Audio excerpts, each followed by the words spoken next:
Hey trotamundos, ¿qué tal? Yo soy Kurenai y aquí venimos a hablar de libros.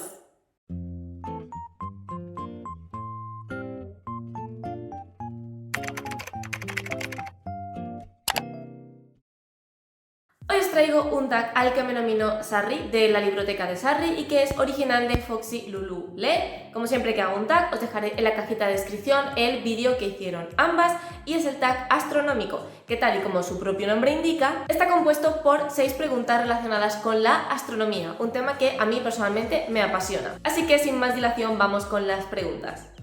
La primera es Supernova, un libro insólito, y aquí la verdad es que lo he estado pensando bastante porque no suelo leer libros especialmente raros o extraños o insólitos y no se me ocurría ninguno hasta que me he acordado de El hundimiento del Titán, escrito por Morgan Robertson. Este libro me parece muy insólito porque nos relata lo que ocurrió con el Titanic. Lo que pasa es que es un libro que fue escrito muchos años atrás, es decir, es una especie de libro premonitorio, por eso mucha gente considera que es una profecía. Es algo que yo no comparto y no creo, simplemente creo que es una casualidad, pero me parece una casualidad muy interesante. Y es que en este libro se nos habla de el Titán, que es uno de los barcos más grandes que han construido jamás y que va a hacer un recorrido inaugural muy similar al que hizo posteriormente el Titanic, y es un barco que termina hundiéndose porque choca con un iceberg. Este libro tiene muchísimas coincidencias con lo que pasó muchos años después con el Titanic, de ahí que me parece un libro bastante insólito porque no solamente coincide en el nombre, sino que también coincide en las medidas del barco, coincide en la cantidad de viajeros que tenía aproximadamente, ¿vale? Las cifras no son exactas porque eso ya sí que sería como que te volara la cabeza, pero sí que son cifras muy parecidas.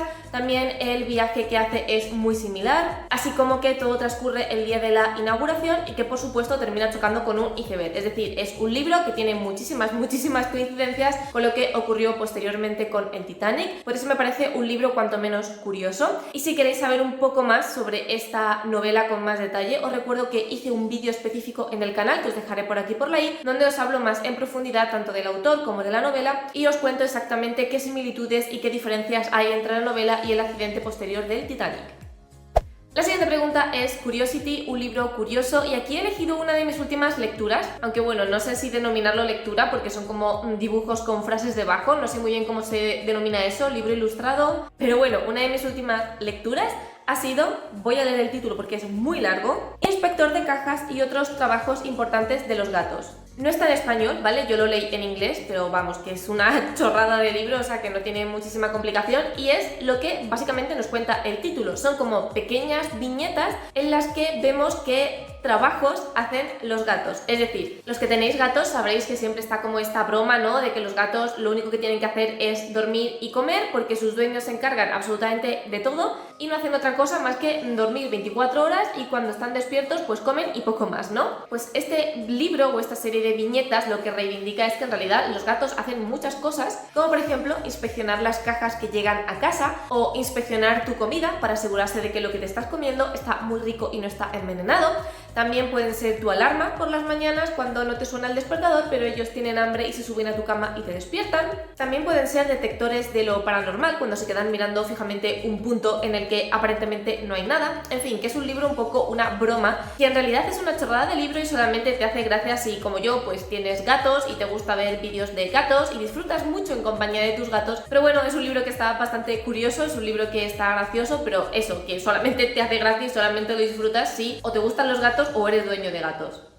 La siguiente pregunta es Mercurio, un libro duro, y aquí he querido rescatar una novela de la que no se habla mucho, de la que yo creo que no sé si la he mencionado alguna vez en el canal, creo que sí en algún tag, pero creo que nunca me he parado realmente a hablaros de ella, y es Sadie de Courtney Summer. Este libro está protagonizado por una adolescente de 19 años llamada Sadie que vive en una familia desestructurada con un padre ausente, una madre alcohólica, que básicamente toda su vida ha vivido rodeada de drogas, de alcohol, de abusos de todo tipo, de maltrato, y su único rayo de luz es Matty, que es su hermana pequeña, y Sadie vive por y para su hermana. Hace lo que sea con tal de que su hermana tenga una buena vida porque no quiere que ella tenga que sufrir las consecuencias de esa familia desestructurada. Digamos que Matty es lo único que mantiene cuerda a Sadie, por eso cuando ocurra un incendio en el que Matty aparezca muerta, su vida se desmoronará por completo. Y no solo eso, sino que ella está convencida, ella sabe que Matty ha sido asesinada, que ese incendio no ha sido casual y que alguien quería matar a su hermana pequeña. Como la policía no quiere hacer nada porque considera que es un accidente, pero ella está convencida y además tiene pruebas de que no ha sido así, decide buscarse la justicia por su parte y decide ella misma ir a buscar al supuesto asesino de su hermana pequeña,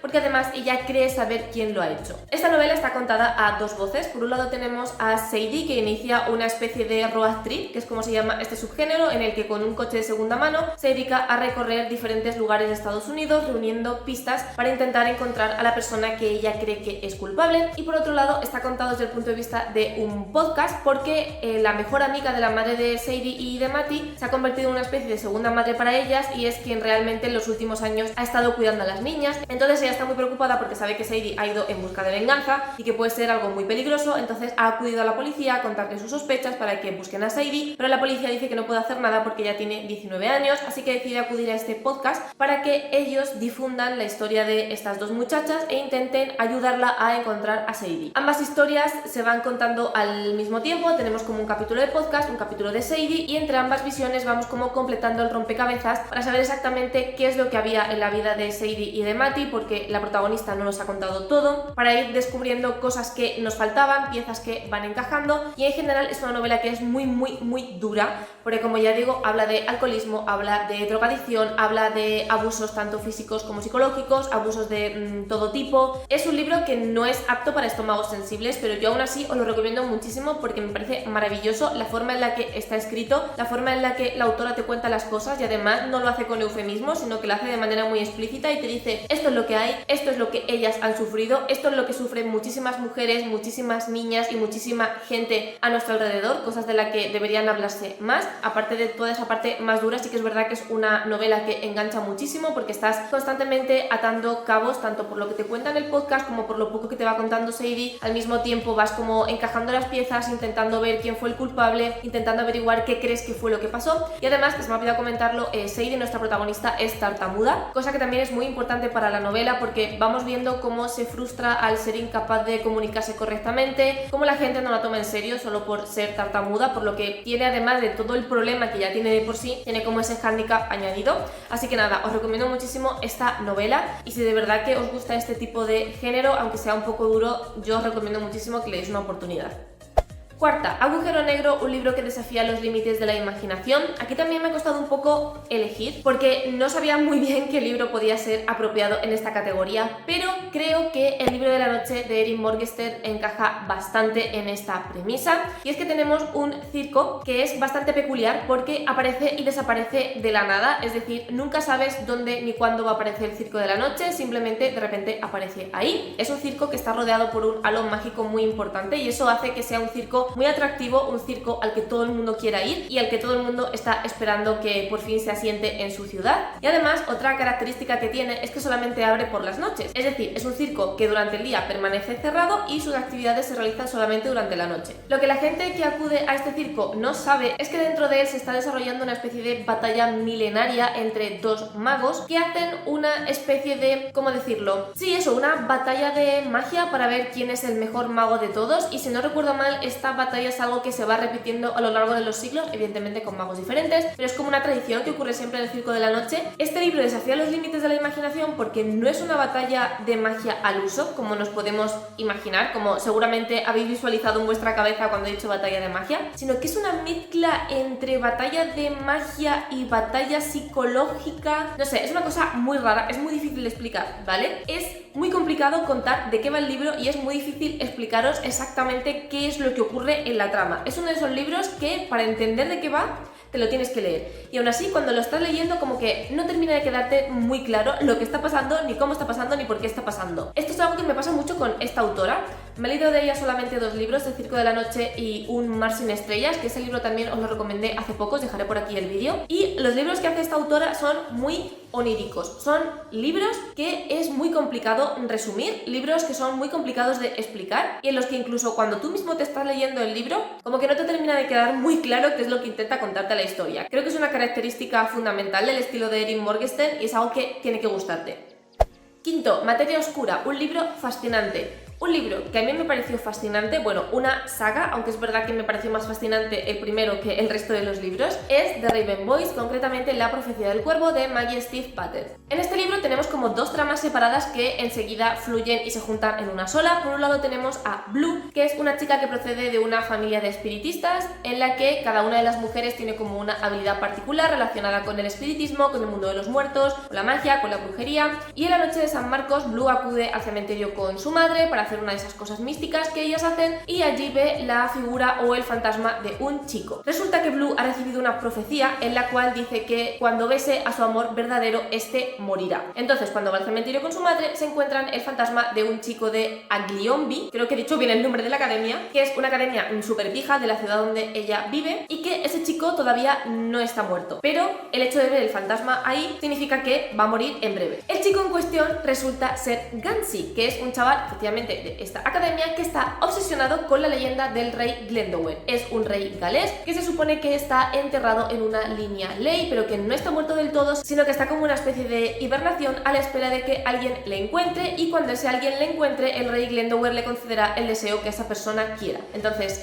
Gansey ha convencido a un grupo de muy buenos amigos suyos para que le ayuden a descubrir esa línea ley que él cree que está en Henrietta, que es el pueblo en el que transcurre esta novela. Entonces, este libro va de cómo Blue se termina uniendo a ese grupo de chicos y cómo todos están buscando al rey Glendower. ¿Qué pasa? Que Blue sabe que Gansey es el fantasma al que ella ha visto en el cementerio, así que tiene miedo de que Gansey termine convirtiéndose como en ese amor de su vida y que ella sea la culpable de que Gansey termine muriendo, y por eso ha visto su espíritu. Por un lado tenemos la búsqueda del rey Glendower, que es como la parte fuerte y la trama central de esta tetralogía, y por otro lado tenemos esa profecía que pesa sobre los hombros de Blue y vamos viendo cómo se va desarrollando y quién puede ser el supuesto candidato para esa profecía, y en el caso de que no sea Gansey, porque ese chico aparece muerto. Es un libro fascinante, primero por la magia que lo envuelve, ¿vale? Es un libro de realismo mágico y ese realismo mágico está llevado muy bien porque se mezcla perfectamente la realidad con la magia, lo onírico, los sueños, esa magia alrededor de la leyenda de Glendower, y es fascinante en ese sentido por la habilidad que tiene la autora para mezclar ambos conceptos y por otro lado por la pluma de la autora. La pluma de Maggie Steve Pater me parece absolutamente preciosa, es una pluma muy onírica, muy metafórica, que encaja perfectamente con esta historia y que hace que incluso escenas muy cotidianas, escenas muy normales, alejadas de Glendower y toda la parte fantástica que ello implica, parezcan escenas sacadas de un sueño. Es como que tú estás leyendo una escena muy cotidiana y la reconoces como algo real, tangible, que podría pasar en el mundo real, pero aún así la forma que tiene la autora de explicártela o la forma que tiene la autora de describírtela hace que tenga como ese halo de magia, de misticismo que rodea toda la novela.